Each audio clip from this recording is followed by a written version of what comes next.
O desafio de ressignificar a vida e reinventar-se passa por uma experiência humana que é a mais antiga que o Estado, mais antiga do que a própria família, mais antiga do que a linguagem, que é a experiência religiosa. Nós enterramos cadáveres com símbolos e amuletos muito antes de desenvolvermos a fala.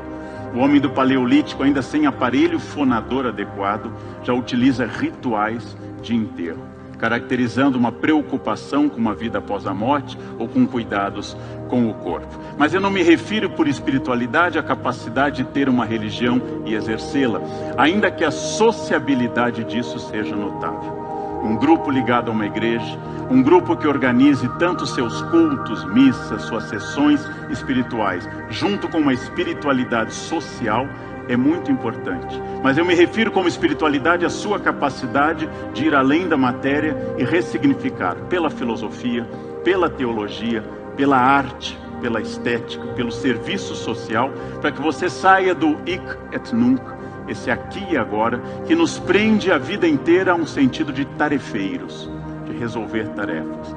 Toda pessoa sabe, se administra uma casa ou uma empresa, que se ele não pensar estrategicamente, ele passará o dia inteiro resolvendo tarefas cotidianas, desgastantes e repetitivas. Quando eu me refiro à questão da chamada espiritualidade, é a capacidade de sair desse cotidiano, desse espírito de almoxarifado, que faz a pessoa ficar preocupada na reposição de coisas, pagamento de coisas e resolver o funcionário que faltou. A capacidade de pensar em um sentido maior, que pode vir da teologia, que pode vir da filosofia, que pode vir da estética. A capacidade de descobrir arte, a capacidade de descobrir espiritualidade, a capacidade de descobrir sentidos maiores é uma capacidade extraordinária e uma das coisas que mantém a vitalidade. Você pode transformar essa espiritualidade num serviço de dedicação a uma entidade religiosa ou uma fé organizada. Pode transformar essa espiritualidade em qualquer outro serviço que faça você sair do seu patamar imediato, geralmente muito repetitivo, geralmente muito próximo da matéria, usando uma expressão filosófica, geralmente muito imanente. E sendo imanente, incapaz de produzir transcendência. E sem essa transcendência, a vida fica reduzida a algo muito material, repetitivo, previsível e crescentemente cheio de tédio. A capacidade de abstrair das coisas, a capacidade de sair do plano imediato é que eu estou chamando de espiritualidade. O desafio, por exemplo, de entender gerações, de parar de usar uma expressão infeliz no meu tempo. O seu tempo é sempre maio de 2018. O seu tempo é igual ao do Justin Bieber. Vocês pertencem ao mesmo momento, que é esse agora. O seu tempo é idêntico a todo e qualquer tempo, porque você vive nele. E nós, como diz Cícero, todo mundo sabe, independente da idade, que tem condições de estar no ano seguinte. Todo mundo sabe que chegará o ano seguinte. Isso não tem respeito a qual a sua idade, qual é a quantidade de anos que você tem. Seu tempo é agora. Santo Agostinho diz que nós vivemos um presente contínuo, e se nós não conseguimos olhar para esse futuro como estratégia, nós vamos ficar presentes nesse presente contínuo, sem o qual a gente não vê nenhum horizonte, nenhuma capacidade de ir além.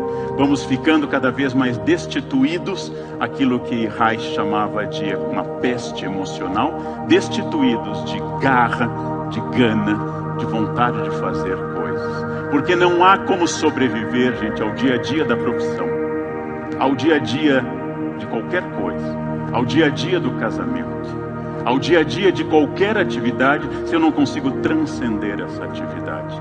Se eu não consigo, por exemplo, no casamento, através de um exercício de transcendência, que pode ser espiritual, ver que a pessoa com quem eu casei não existe mais. Morreu na igreja, na sinagoga, naquele lugar. E se eu não reinventar esse casamento, ele morreu. Ele morreu por completo. Que a pessoa que começou a trabalhar, no meu caso a dar aula há 37 anos, não existe mais. O jovem loiro não existe mais. Desapareceu nas brumas de Avalon. Não existe mais capacidade de eu fazer isso. Eu preciso encontrar um novo sentido que, lembrando Norberto Bobbio, não seja a repetição da memória idealizada do passado, que é muito comum nas pessoas. Como a minha avó imigrante dizia com frequência, que no tempo dela todo mundo se respeitava, no tempo dela todo mundo era gentil com os outros, ao contrário de hoje. E eu lembrei, vó, você fugiu da Alemanha, Segunda Guerra Mundial, 55 milhões de mortos. Não, naquela época todo mundo se amava, Auschwitz, não? Ela construiu uma memória totalmente fantasiosa, porque esta memória é um local de refúgio para negar o presente. Ora, a violência no passado dela, a violência hoje, e há uma transcendência que eu tenho que trabalhar. A espiritualidade pertence a um desafio de viver, pertence a uma capacidade de encontrar um caminho, que pode ser o caminho da religião organizada, que pode ser o caminho da fé autônoma, que pode ser o caminho da transcendência estética, do estudo da arte, que é bastante religioso, e pode ser, por fim, um grande caminho, que é a inserção em atividades sociais, que mostrem que você não está sozinho, que você é relevante por pertencer a um grupo, que você pertence a algo maior. Este é o grande sentido histórico da espiritualidade. Eu pertenço a algo maior, independente de como eu esteja, há um plano maior. Há algo além de mim, e eu não estou preso apenas à matéria, ao aqui e ao agora.